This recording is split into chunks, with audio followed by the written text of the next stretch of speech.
Good morning, YouTube. What's going on? It's Mesa back at it with some Destiny 2. Alright guys, we got a couple of things to go over in this video. One of them being that there actually is a limit to the rewards you can get for faction rallies. We'll get into that. And also something hit Reddit with regards to a bunch of Iron Banner stuff. Emblems, things you're actually going to get from Lord Guard and Saladin. But I would take it with a little bit of a grain of salt because it did come from Reddit.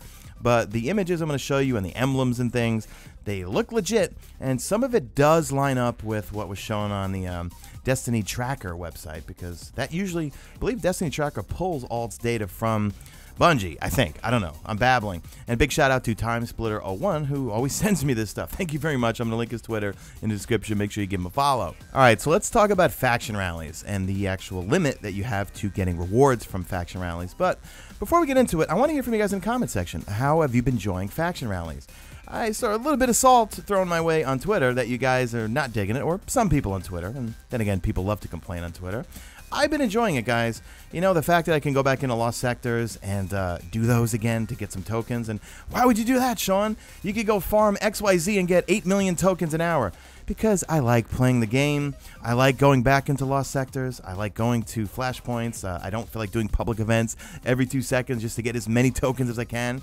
You know, this game has way too much real estate that, I always said this in Destiny 1, like, there was so much good real estate just not utilized. Well, Destiny 2, there's tons of beautiful real estate, and I'm still in that phase where I didn't beat the game, okay? I'm 305 on one character, but I'm having fun just still exploring all the destinations and going to all the Lost Sectors, doing adventures, doing public events, just having a good time. But I want to hear from you guys in the comment section. Have you been enjoying faction rallies, and what's your opinion of it? Do you want it to come back? Well, I'll tell you right now, it's definitely coming back, because I got proof of it.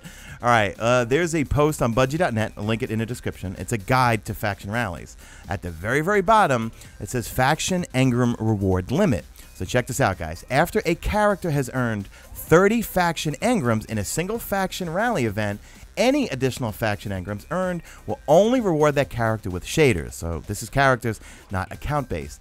Then it says this limit will be reset at the beginning of the next faction rally event. Now, when that will be, who knows? But that's proof right there that it is indeed coming back. So I wonder when they're going to fit that in next, right? Iron Banner's coming up in October. More than likely, we're going to have Festival of the Lost.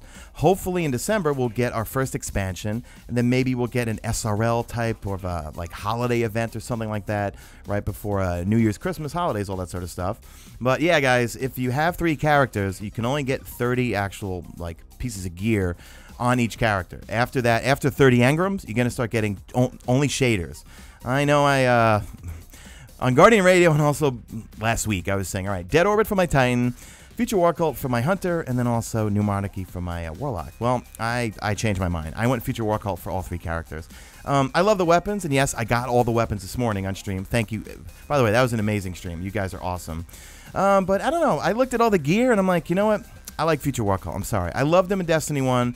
I personally like the shaders. Nineveh, I don't even know if that's... I don't even know if the shaders that they're offering looks like Nineveh, but Nineveh was like and I'm probably saying that wrong, was the first shader that just really caught me with Future War Cult. I love the way my Warlock looked with the Void Fang vestments, the Blind Jackal helmet on, that shader, and then I was hooked on Future War Cult, and of course they had the Wormwood, but for me, I got my oversized Fatebringer, which I talk about way too much, which was my Wounded Scout Rifle with Full Auto, Firefly, and Outlaw, but we're not talking about Destiny 1, so it will be coming back, but just keep in mind, once you get your 30 engrams on one character, go to another character and start grinding that one. Alright, so let's talk about Iron Banner and this leak that hit Reddit. So take this with a grain of salt, guys. Don't eat me up in the comment section, alright?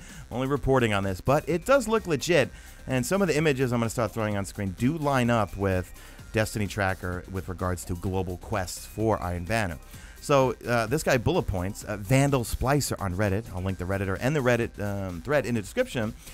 Saladin's back, he's going to be in the tower, no more bounties, just daily quests, no more medallions, where I have the token system again, new emblems, and it says also a new Movie of the Week emblem, new loot, and then I'm going to show you a bunch of images starting right now, where we see some of these images here, right? We see a new emblem called Lens of Fate. There's the Shades of Radagast, that's a legendary emblem. Fellwinter Frost is another one. Then we see Iron Banner Global Quest. And it says, meet Lord Saladin. Speak with Lord Saladin at the Iron Banner grounds beneath the Traveler. The reward's going to be Iron Banner access. Then we see right below that, it says, complete 3 challenges in the Iron Banner. Objectives, complete 3 challenges in the Iron Banner, and the rewards are reputation bundles. So it looks like they're going the same route with everything they've been doing, whereas you play Iron Banner and you get tokens and you go cash them in, and then you pray to the RNG gods. And it looks like it's daily too, because the top picture that they show, which shows the Iron Banner Global Quest, but then at the bottom it says daily Iron Banner, you get a reputation bundle, which is pretty much in line with most of the stuff we do now. Every time you wake up at 5 a.m. in the reset, you've got your daily challenges, depending on what you're doing, whether it's Crucible, Strikes, Ikora Ray, she's got some bundles for you too. So I think this is legit. When you go to DestinyTracker.com, I'm going to link this link too. It shows up that there are quests right there. It says the Iron Banner Global Quest, and then it says Iron Banner Season 1 Global Quest. So who knows? This could be legit, could not be. I don't know. I'm just reporting on it. But to me, I'm going with this. It looks pretty legit. I don't know where this guy got these screenshots from. They don't look Photoshopped to me, but you guys let me know in the comment section. So that's it, guys. Do me a favor. Drop a like in this video only if you see fit. Follow me on the Twitter at Mesa Sean. Check out my stream. Usually always on YouTube, and that's it. I'm out of here like Vladimir.